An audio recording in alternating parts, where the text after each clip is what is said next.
मध्य प्रदेश में पुरानी pension scheme फिर से लागू करने के लिए ही कर्मचारियों ने मोर्चा खोल दिया है और कर्मचारियों की इस मांग ने सरकार की टेंशन भी बढ़ा दी है। राजस्थान में पुरानी पेंशन बहाल होने के बाद प्रदेश में भी कर्मचारी ये मांग उठाने लगे हैं। इस मुद्दे पर कांग्रेस भी मैदान में कूद गई है। कर्मचारी 13 मार्च को भोपाल में बड़ा प्रदर्शन करने की तैयारी में जुट गए हैं। बताते चले आपको कि उनकी मांग है कि 1 जनवरी 2005 या इसके बाद नियुक्त कर्मचारियों के लिए पुरानी पेंशन स्कीम लागू हो और नई पेंशन स्कीम जो है वो ठीक नहीं है। रिटायरमेंट के बाद भी कई कर्मचारी को हर महीने 800 से 1,500 रुपए की पेंशन के रूप में ही मिल रहे हैं।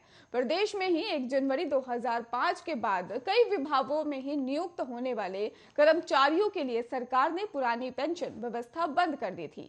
इसकी जगह नई पेंशन स्कीम जो है वो लागू कर दी थी और इस स्कीम का ही कर्मचारी विरोध कर रहे हैं। और पुरानी पेंशन बहाली संघ के प्रदेश अध्यक्ष दिग्विजय सिंह चौहान ने बताया कि नई पेंशन नीति से ही दुष्परिणाम आने के भी सामने आ रहे हैं और कुछ कर्मचारी जब रिटायर हुए हैं तो उनकी पेंशन 800 से 1500 रुपए प्रति महीने बनी है और इतने कम रुपयों में कर्मचारी या उनके परिजनों का भरण पोषण संभव नहीं है। और पुरानी पेंशन नीति से सैलरी की लगभग आधी राशि के ही रूप में मिलती थी और डीए बढ़ने पर ही पेंशन भी बढ़ जाती थी। नई नीति में ऐसा कुछ भी नहीं है।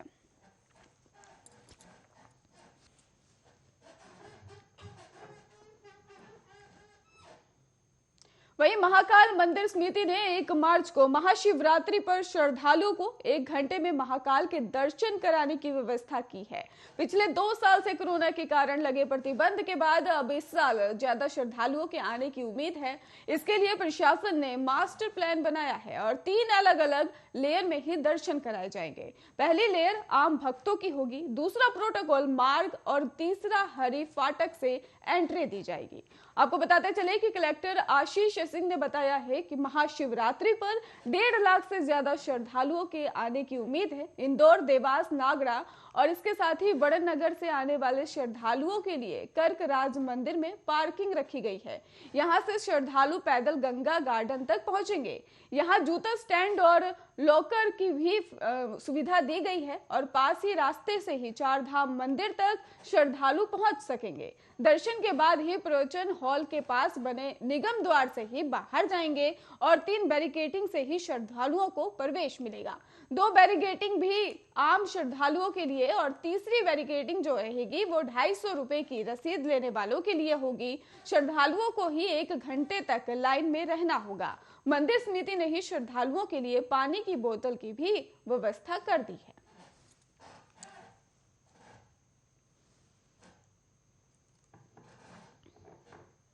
बस्तर कलेक्टर रजत बंसल शुक्रवार को ही साइकिल से सरकारी कार्यालयों और अस्पतालों का निरीक्षण करने के लिए निकले।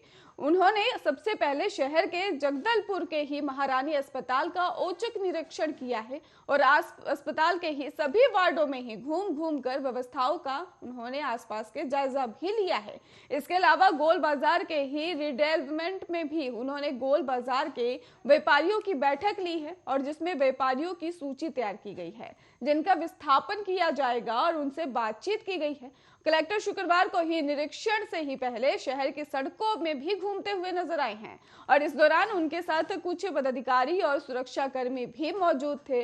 निरीक्षण के बाद ही कलेक्टर रजत बंसल ने बताया कि ओपीडी के ही समय हमने अस्पताल का औचक निरीक्षण कर देखा कि समय पर डॉक्टर पहुंच रहे हैं या नहीं।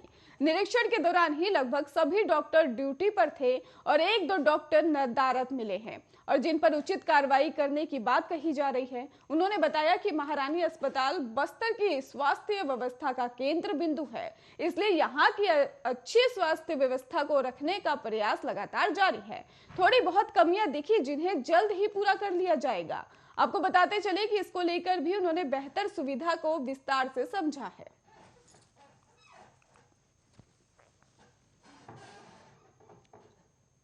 वहीं मध्य प्रदेश के मेडिकल छात्रों के पैर कटने के मामले में उपभोक्ता फोरम के 3 डॉक्टर को नोटिस भेजा है। इनमें भोपाल के 2 और नागपुर के 1 डॉक्टर शामिल हैं। इन डॉक्टर को ही 5 अप्रैल तक पेश होने के लिए समय भी दिया गया है।